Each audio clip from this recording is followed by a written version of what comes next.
how to say, people were not organized to say no to this. It was too late. It was done very quickly and without real resistance.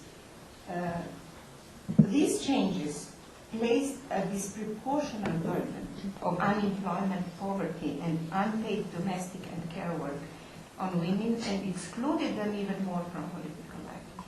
Because when you have to fight to survive, you have very little time to do anything else. In the process of European Union integration, Maastricht requirements are much stronger than any legally binding or soft EU law anchored requests for participatory democracy or for the indivisible within human rights. The pressure to harmonize human rights legislation with the one of the EU is much stronger than the pressure to implement it in practice. So you have now in all our countries perfect legislation, but in practice we still live in a very unstable and unfair conditions. And even more, whatever is really related to gender equality, and it is not an issue of the labor market, it is left to the subsidiarity and to the national governments. And it is not helpful at all when you have nationalistic governments, when you have religious fundamentalism, when you have open attacks on women's rights to free decision about their bodies, or when the population policies are so popular, giving so much to the third and fourth and fifth child, and nothing to the first one, which is really there. And this is how things are going on in our countries.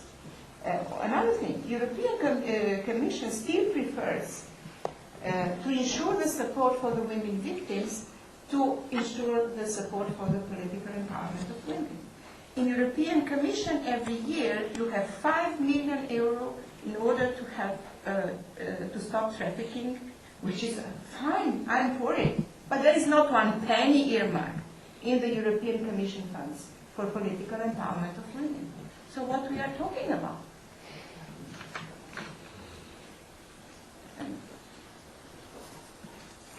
I think that the problem is also that women peace activists and human rights activists in our civil societies and also in political parties, we are still too much dependent on project-based short-term international support. You cannot really build strong agencies, strong women's peace initiatives if you do not have real international, regional, national institutions who work on this permanently for a longer period of time. And I think that this can be changed.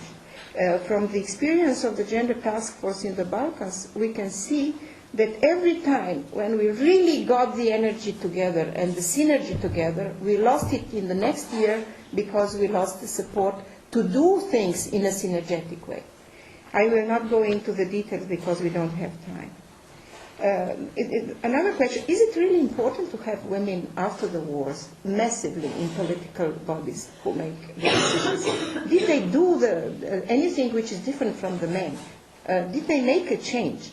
I think that I cannot say that these new politicians immediately started to work on the most difficult issues of reconciliation. Even if they wanted to, they didn't dare to. They were too much aware that they will be eaten up in a moment if they start with that. But nevertheless, they started some things which are crucial for the change of political culture in our country. They proved, working together on gender equality issues, some of them, that politics is not only about exclusion and fighting for power and making impossible the life for those who think differently, but it's also a question of consensus building, of negotiating the solutions which are good for everybody. And here I think women were very strong. For example, in Bosnia and Herzegovina, in changing the law of privatization of the state-owned apartments in favor of the widows, or in Serbia, where they prevented the attempt to shorten down the family leave in the new labor law, or in Slovenia, coming together and getting into the constitution positive measures for political representation of women. this is something which is absolutely new for political culture in our countries, which is very primitive and exclusive. This is my last comment on the question of reconciliation. One thing is about justice. Another thing is about opening very practical, simple ways of cooperation of the people who yesterday were really in the war with each other. And women wanted to do that. They were ready to work.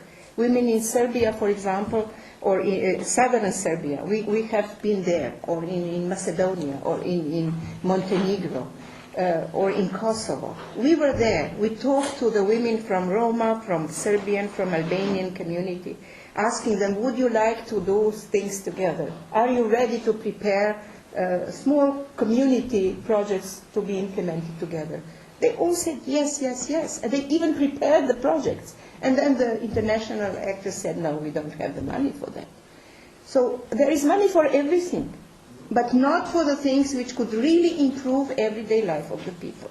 This is what we have to change. This is what we have to do different. So to cut this very long story short, here are some of my recommendations. I think that we should ask from the European Commission and also from all European Union member states that they should support and make visible all homegrown women peace movements which try to prevent the eruptions of armed conflicts. In the Balkans it's too late, but there are other countries where the things are growing and where things can be done differently. I think that in the times of conflict, it's really important to help women to build a political agency for negotiations for peace. And they should have the support from outside to do that, because from their own country there is no way to get it. And after the conflict, I think that it is very important not to give them the money for the projects, but the money to give structures and to be able to work long-term on the issues which cannot be amended in one day when they were destroyed in several years. And it's also, I think, very crucial to help women in the post-war countries to organize and to fight for their fair share of the power. This is the first and the most important thing to be done. Thank you very much.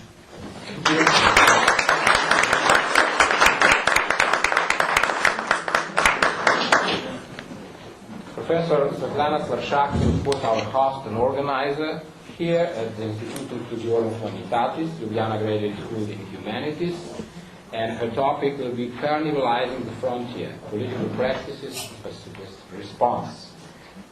She is a professor at this school from 1996 and program coordinator, and from 2003 on she's a dean.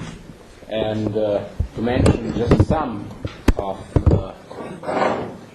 points from her past, she was already at the beginning, after student years in 1968, denied standard academic career for dissident reasons, obviously, and deprived of passport and harassed and so on.